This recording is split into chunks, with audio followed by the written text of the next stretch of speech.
Cryptoinsightuk here, bringing you back an NFT video this time. It's not something I normally do, but I just wanted to touch on this.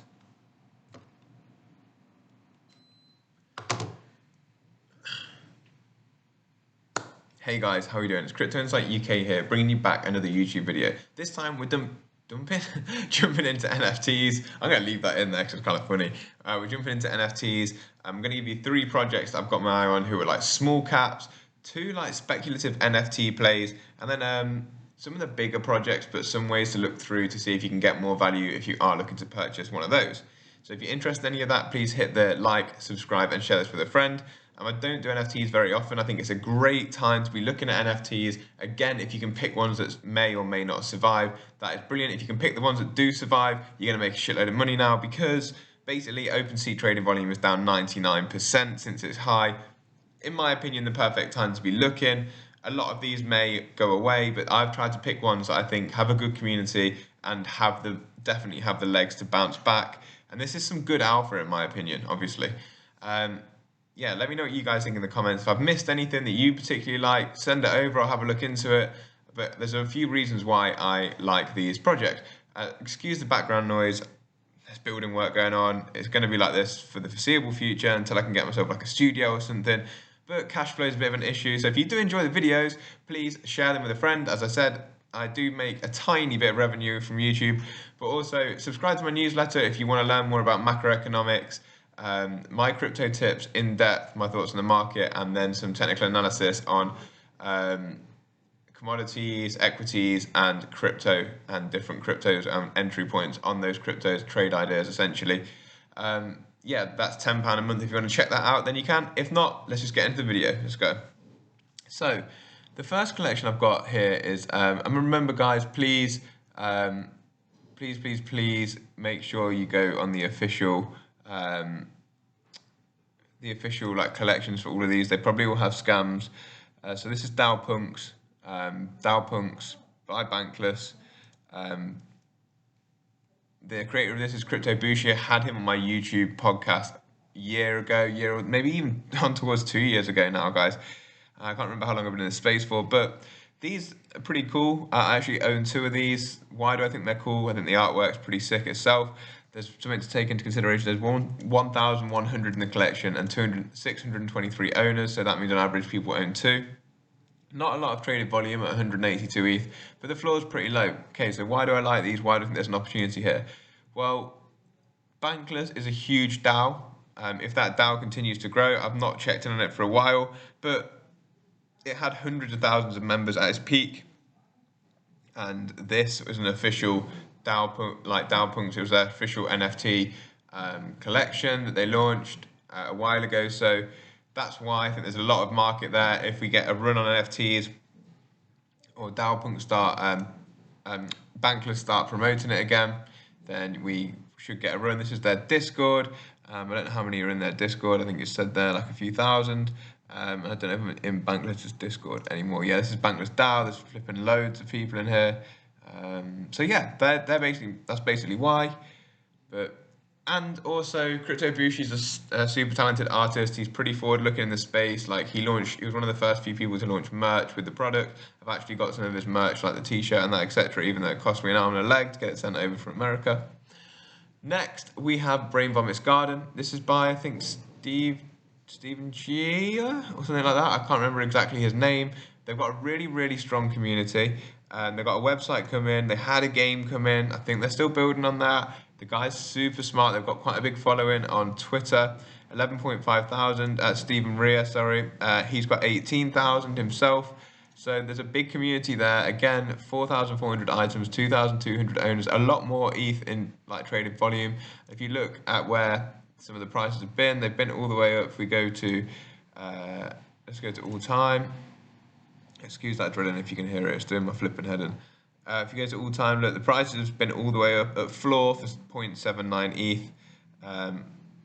And now they're, 0.09 floor. People like obviously getting scared about NFTs at the minute, but there's definitely some potential here in this project. Also, they get recognized every now and then by Gary V, tweets them out on his Twitter. they've got a relationship, Stephen Rea and Gary Vee, and they were also part of Gary Vee's book games, which again will gain traction I assume, when NFTs come back. Gary Vee's heavily into NFTs, so another one to watch out for. Finally, we've got Stonies by Satoshi's mum. These are a bit extra, a bit off the wall. I own 1 or 2 Brain Vomit Gardens, 2 DAO Punks. I think I own 3 Stonies.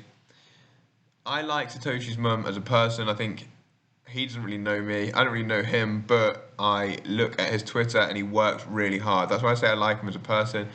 He and Cryptoinsightuk, who's the first guy who drew the first DAO Punks, they have a podcast together called the Liquid JPEG. I listened to that. It gave me a lot of alpha about NFTs back in the day when I didn't know much. Satoshi's mum has grown his Twitter massively. Recently, he's up to... Okay, this is just the Stonies, so the collection itself has 1,000 followers, and his personal following is now 11,900. He's very innovative and he works super hard. The reason I like it specifically is he's airdropped everyone some drugs if you're a Stony holder, and these are just like an NFT that you got into your wallet, and if you got airdrop some of them, you get a free mint of his new collection, which is called Potheads, I think. And although the actual value of these isn't much right now, the fact that he's innovating, still building, working on his project, and he tweets about it every day, keeps engaged with the community, makes me super bullish about the future of his work. So yeah, shout out to Satoshi's mum. And my last 2 speculative plays, which are specific to XRP and the XRP ledger, if you like XRP, are actually, I bought some X-Punk yesterday and I bought some X-Spectre yesterday. The reason for this being is XLS20, which brings native NFTs to the XRP ledger, has been delayed. It's been delayed by at least 2 weeks while they fix a bug, and then it's 2 weeks. It has to be over 80% yes proposals in by the validators. So why have I bought these today? Well, with sentiment obviously being in the mud, price action's coming down because of that. I've just bought, I'm going to hold, and I'm going to flip them for XRP, to be completely honest with you. No offense to X-Punks. I have worked with X-Punks about a year and a bit ago when they first launched. So I thought it was a cool project. I used to have an X-Punk as my profile picture. Do I like the projects? I honestly don't know too much about them. I know that they're quite active on Twitter, X-Punks and also X-Spectre, both active on Twitter. They've got big Twitter followings, about 40,000 each. And yeah, I'm holding them for a flip. Whether I get it or not, who knows? I've taken a gamble. I think I put about 4,000 XRP into both, and I also picked up a bit of Xcoin, which is this actual website, or this DEX-like UI. It's their own token. When the XLS20 update goes live, I presume we'll have a spike or a run in anticipation of that, or actually when it happens, because at least trading volume is going to pick up. That's my thought process on that. So let's see if we can make a flip on the Sologenic and the X-Spectre. Whether we definitely do, who knows? Time will tell. Last but not least, we've got 2 collections, which is CloneX. This is Nike's original collection. Sorry, my phone's going nuts. I'm just going to try and mute that and shut up, drilling, doing my head in. We've got CloneX, Nike, their original collection, partnership with our RTFKT. I always get that name wrong when I always say it to my friends. Their floor price is now down to 5.69 ETH, and their floor's been super, super high in the past, guys. Let's have a look. When they launched, their floor was it went all the way up to let's have a look, 28 ETH, and we're at 5 now. So they've also been pretty good in rewarding people. They've given loads of drops crates and stuff like that. I haven't been up to date too much with the CloneX's, but they're definitely something I've got my eye on at the minute with the price being so low. Again, there's no engagement in the NFT market, so that's why. Then I'm going to talk to you about, I'll talk to you about the tool last, but Bored Ape Yacht Club, I've been going on about this the last few years. We've actually got exposure to one. The ape that I've got as my intro, it's not 100% mine, but I have exposure to that ape. For a lot of reasons, the metaverse has come in whatever context you might think. The metaverse has come in, gaming's coming, people are going to like NFTs again in the future. When Meta announced things in Facebook, I think metaverse tokens and NFTs will go nuts. Bored Ape Yacht Club owned by Yuga Labs, who actually own Bored Ape Yacht Club IP rights and CryptoPunks. They're the two biggest communities in the space with the two biggest treasuries, and they're building the other side like a metaverse. They're really amazing at incentivizing holders, as well as a bunch of other reasons. I think it's a great time to pick up an ape. There are a lot of issues around like liquidity of like lending platforms for NFTs that people might be caught out with some sort of liquidations here. So there is a possibility we see the floor dip more, but I do think that in the long run they'll be worth a decent amount, because they're like, it's like this is what the analogy I try and give to some of my clients is like, imagine you hold a Picasso and all of a sudden everyone's going to become an art investor, or at least it's going to have exposure to everybody. When everyone's in the metaverse or in this like online space, everyone's going to be able to see what other people have, like as in digital collections, etc. Everyone's going to be able to see your ape. And they'll be like, whoa, you've got one of the Bored Apes, like blah blah blah. But that's even just for flexing reasons. Like, why do people buy Rolex? There's a lot more. There's a lot of capital out there that doesn't yet quite understand this. So there's definitely an opportunity there, in my opinion. Plus, they incentivize their holders massively. Like, I wrote a little thread about it the other day. In fact, I'm going to see if I can find the thread on Twitter, because it's worth having a quick look over. Give me 1 second. This is the ape that I've actually got exposure to. This is my Twitter if you don't already follow me. Cryptoinsightuk on Twitter. I do want to write a thread about gaming in general. If you're interested in me writing that, please let me know in the comments. I'm not 100% sure whether I'm going to write it, because I don't know if the interest is really there, if it's there for my channel. So this is a thread that I wrote about Yuga Labs. 5 billion people on the internet, 3.4 billion play games.